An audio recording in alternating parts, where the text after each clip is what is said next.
Ladies and gentlemen, welcome to Dev Diary, where today we continue working on our Plants vs. Zombies Cross Vampire Survivors mashup. Now, last time we tested the limits of our code with the addition of several plants, each tackling specific points of interest. For example, multi-directional and overrides in the starfruit, and my personal proudest moment from the session, turning our projectile firing system into a state sequencer, allowing the cherry bomb to exist without the need for any extra code. Overall, it was a very successful endeavor and allows us to continue moving forward.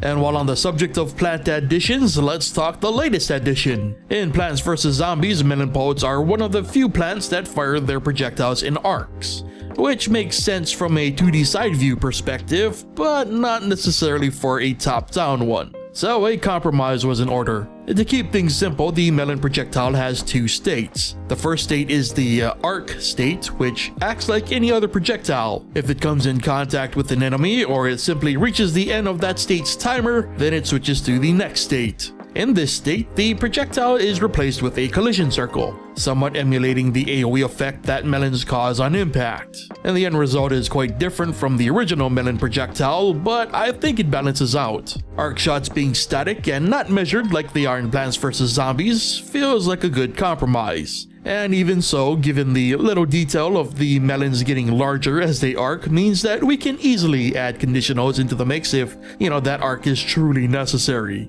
Moving on, our enemies can now chow down on the vegetation. First, every 30 frames, each enemy does a perimeter check. It takes note of all nearby plants and the player. It'll then store the position data for the nearest target to its own position. Then a distance check is made, and if within striking distance, the enemy will enter their attack state. And for now, only our plants can be attacked, so if within attack range, a plant will be damaged via the plant hurt function. The one that we created way back at the start of the project. Now, this system is likely going to get very expensive when the amount of units on screen gets much higher, but fingers crossed that we can keep things as is. Next, since our plant numbers are growing, the menu needed some extra work. Currently, the menu will now display only 5 items at any given moment. However, using the scroll wheel, an offset can be applied, allowing the player to quote-unquote scroll through their lists of seeds or plants. And to help indicate this, a dynamic scroll bar was also added. However, I'm not so sure it actually works, as the math to figure this out was a bit rough. I anticipate it breaking in the future.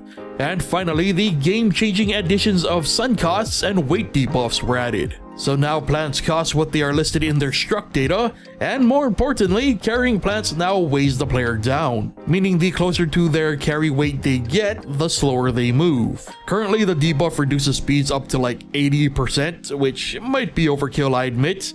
It's likely something we're going to be balancing or maybe even removing sometime down the line. Currently, the biggest hurdle has been figuring out the balance between Plants vs. Zombies and Vampire Survivors, to utilize both game mechanics in ways that make sense and to avoid simply recreating one game in the skin of the other. This is why I added the weight debuff, because a player running around with a melon boat or something similar needs to have a downside. For example, explosions are fine. Even if the player is fast enough to grab an explosive plant, it'll soon be gone once it's exploded. The same can't be said for something that can cause AoE damage at any angle, at any distance, at any time. So figuring out the way to mix and match things is why I've yet to pick up the pace on this project. It's important to know just what the focus of the gameplay loop should be and how the mechanics fit into that.